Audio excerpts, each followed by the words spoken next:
আরও শক্তিশালী রূপ নিয়ে ক্রমশ উপকূলের দিকে এগিয়ে চলছে ভয়ঙ্কর ঘূর্ণিঝড় ফ্রেঙ্গেল।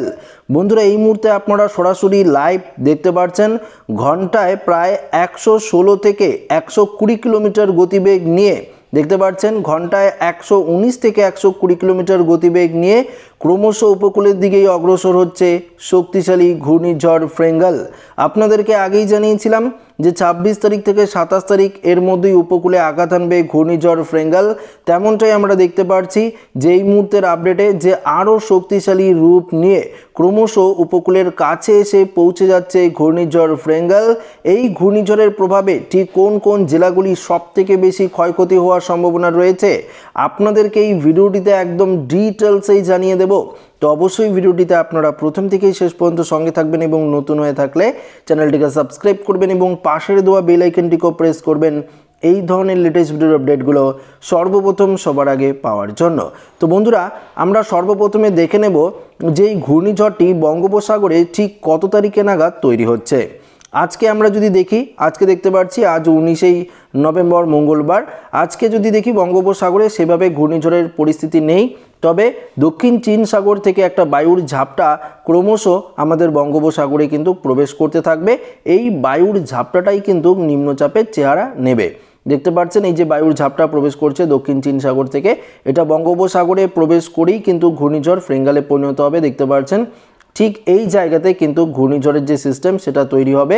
তারপর আস্তে আস্তে 23 তারিখে যদি আমরা দেখি, 23 তারিখে কিন্তু নিম্নচাপের সম্ভাবনা রয়েছে, অর্থাৎ 23 তারিখ নাগাদ যে ঘূর্ণিঝড় ফ্রেঙ্গেল তার যে নিম্নচাপটি সেটি তৈরি হবে। পরবর্তীতে 24 তারিখ নাগাদ যদি আমরা দেখি, দেখতে পাচ্ছি 24 তারিখ নাগাদ এটা কিন্তু আরও কিছুটা শক্তিশালী রূপ নিয়ে 25 তারিখে একদম ক্রমশ বঙ্গোপসাগর থেকে আস্তে আস্তে উত্তর পশ্চিম দিকে কিন্তু অগ্রসর হতে থাকবে 25 তারিখ। এবং 26 তারিখে যদি দেখি এটি কিন্তু সাইক্লোনিক সিস্টেম অর্থাৎ ঘূর্ণিঝড়ে পরিণত হবে 26 তারিখ নাগাদ। পরবর্তীতে যদি আমরা দেখি, দেখতে পাচ্ছি 27 তারিখে ঘন্টায় ওই 120 কিলোমিটার 19 থেকে 120 কিলোমিটার গতিবেগ নিয়ে এটা কিন্তু একদম উপকূলের কাছে এসে পৌঁছাবে। এর জেরে যদি আমরা দেখি তাহলে দেখতে পারবো, সরাসরি আপনাদেরকে বৃষ্টি বজ্রমুট করেও দেখাচ্ছি, এর জেরে সবথেকে যে ক্ষয়ক্ষতি আমরা দেখতে পাচ্ছি অন্ধ্র তামিলনাড়ু উপকূলে যে জেলাগুলি রয়েছে এখানে কিন্তু সবথেকে ক্ষয়ক্ষতি হওয়ার সম্ভাবনা রয়েছে। আপাতত এর গতিপথ বা অভিমুখ আমরা কিন্তু এই দিকেই দেখতে পাচ্ছি, অন্ধ্র তামিলনাড়ু উপকূলের দিকেই দেখতে পাচ্ছি। আপাতত এর যে অভিমুখ বা গতিপথ এই দিকে রয়েছে। এটা যদি অভিমুখ বা গতিপথ পরিবর্তন করে তাহলে ওড়িশা, পশ্চিমবঙ্গ বা বাংলাদেশ বা মায়ানমার যে কোনো একটি উপকূলের দিকে যেতে পারে।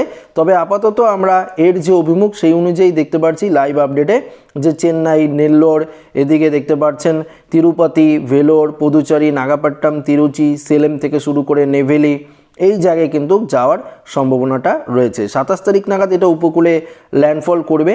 এর জেরে সমুদ্র তো উত্তাল থাকবে। আমরা যদি এখানে আপনাদেরকে তরঙ্গ করেও দেখাই, দেখতে পারবেন যে সমুদ্র কতটা উত্তাল থাকবে। 26 তারিখে যদি আমরা দেখি, 26 থেকে 27 তারিখ যদি আপনারা দেখি, দেখতে পারবেন সমুদ্রে প্রায় দেখতে পাচ্ছেন চেন্নাই, পুদুচেরি, তাঞ্জাবের এই সাইডে যদি আমরা দেখি দেখতে পাচ্ছেন প্রায় ওই 15 ফুট ঢেউ উপকূলে আছড়ে পড়ার সম্ভাবনা, অর্থাৎ 15, 16, 17 ফুট ঢেউ কিন্তু উপকূলে আছড়ে পড়তে পারে। চেন্নাই, নেল্লোর, বিজয়ওয়াড়া, বিশাখাপত্তনম এদিকে কিন্তু অনেকটাই ঢেউ উপকূলে আছড়ে পড়বে। তার জন্য মৎস্যজীবীদের ক্ষেত্রেও আগাম সতর্কবার্তা জারি হবে। আপাতত অফিসিয়ালিভাবে মৎস্যজীবীদের কোনোরকমভাবে সতর্কবার্তা জারি করা হয়নি, কারণ এই ঘূর্ণিঝড় এখনও পর্যন্ত আসতে দেরি রয়েছে। 26 থেকে 27 তারিখ রয়েছে, আজকে সবে মাত্র 19 তারিখ। তো 26 থেকে 27 তারিখ আসতে যেহেতু এখনও পর্যন্ত অনেকটা সময় রয়েছে, এর মধ্যেই উপকূলে আঘাত আনবে ঘূর্ণিঝড় ফ্রেঙ্গেল, যেটা আমরা সরাসরি কিন্তু লাইভ আপডেটের মাধ্যমে আপনাদেরকে দেখাতে পারছি। দেখতে পাচ্ছেন কীভাবে ঘনীভূত হচ্ছে, অর্থাৎ অনেকটাই কিন্তু বিপজ্জনক পরিস্থিতি তৈরি হবে এই ঘূর্ণিঝড়ের প্রভাবে, এমনটা কিন্তু আমরা সরাসরি লাইভে দেখতে পাচ্ছি। অর্থাৎ গ্লোবাল ফোরকাস্ট সিস্টেমের তরফ থেকেও জানাচ্ছে, আমরা যদি ECMWF মডেল যদি দেখি, ECMWF মডেলও বলছে যে ঘূর্ণিঝড় যে তৈরি হবে এবং তৈরি হয়ে এটা যে ক্রমশ চেন্নাই, পুদুচেরি, নেল্লোর, তাঞ্জাবের এই সাইডে যে অগ্রসর হবে এটাই কিন্তু আমরা দেখতে পাচ্ছি। সর্বপ্রথম এটা শ্রীলঙ্কার দিকে, এর যে অ্যাফেক্টেড এরিয়া শ্রীলঙ্কার দিকে থাকবে, তারপর আস্তে আস্তে আমরা এই দিকেই কিন্তু দেখব অগ্রসর হচ্ছে।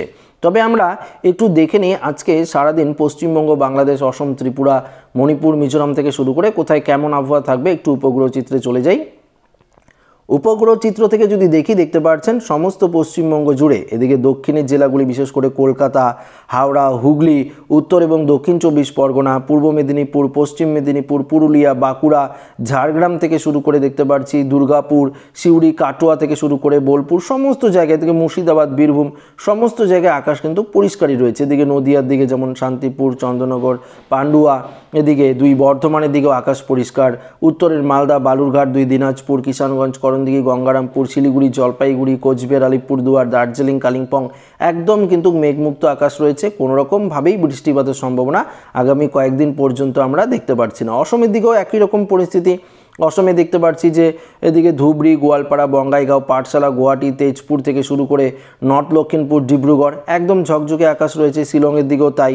এদিকে শিলচরের দিকেও মোটামুটি আকাশ পরিষ্কার। বাংলাদেশের সিলেট, ময়মনসিংহ, রংপুর, কালাই, রাজশাহী, মেহেরপুর, খুলনা, বরিশাল, ঢাকা, কুমিল্লা, চট্টগ্রাম সমস্ত জায়গায় আকাশ পরিষ্কার। ত্রিপুরার দিকেও আমরা কিন্তু একদমই আকাশ পরিষ্কার দেখতে পাচ্ছি। তবে অবশ্যই কমেন্টে আপনারা জানাবেন আপনাদের এখানে আকাশের পরিস্থিতি কেমন রয়েছে, পরিষ্কার রয়েছে না মেঘলা মেঘলা রয়েছে, অবশ্যই জানাবেন। উড়িষ্যার দিকেও মোটামুটি আকাশ পরিষ্কার। শুধু যেটা আমরা লক্ষ্য করতে পারছি দক্ষিণ ভারতের দিকে, বিশেষ করে তন্ডি, এদিকে দেখতে পাচ্ছেন রামানাথাপুরম, এদিকে তিরুনাভেলি দেখতে পাচ্ছি, এদিকে দেখতে পাচ্ছি যে কোল্লাম থেকে শুরু করে কুমেলি, মাদুরাই, তন্ডি, এদিকে তিরুচি, নাগাপাট্টাম এদিকে মোটামুটি মেঘলা আকাশ রয়েছে। এবং ঘূর্ণিঝড়টা কিন্তু এই চেন্নাই অর্থাৎ চেন্নাই, পদুচেরি এই সাইডে কিন্তু যাওয়ার সম্ভাবনা রয়েছে। যেটা বললাম আপনাদেরকে যে অন্ধ্র তামিলনাড়ু উপকূলের দিকে অগ্রসর হবে তেমনটাই কিন্তু আমরা দেখতে পাচ্ছি। তবে আপাতত বৃষ্টিপাতের সম্ভাবনা কিন্তু তেমন আমরা লক্ষ্য করতে পারছি না। বৃষ্টি বজ্রমুটে গেলেও দেখতে পারবেন আজকে সারাদিন বৃষ্টিপাতের সম্ভাবনা নেই, আগামীকালও নেই।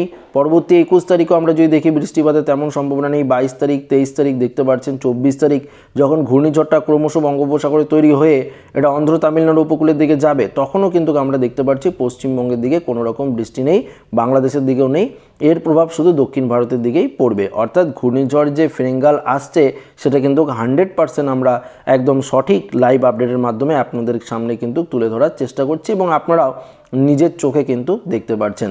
বৃষ্টির পরিমাণে যদি যাই দেখতে পারবেন যে পরবর্তী যদি 3 দিনে দেখি দক্ষিণ ভারতের কিছুটা অংশে বৃষ্টি, পরবর্তী 5 দিন 10 দিনে আমরা কিন্তু বৃষ্টিটা একটু বেশি লক্ষ্য করতে পারবো, কেননা তখন ঘূর্ণিঝড়ের যে পরিবেশ সেটা তৈরি হবে পরবর্তী 10 দিনে, তখন আমরা ভালোই বৃষ্টি লক্ষ্য করতে পারবো। আপাতত কয়েকদিন পর্যন্ত দক্ষিণ ভারতেও সেভাবে বৃষ্টিপাতের সম্ভাবনা কিন্তু থাকছে না।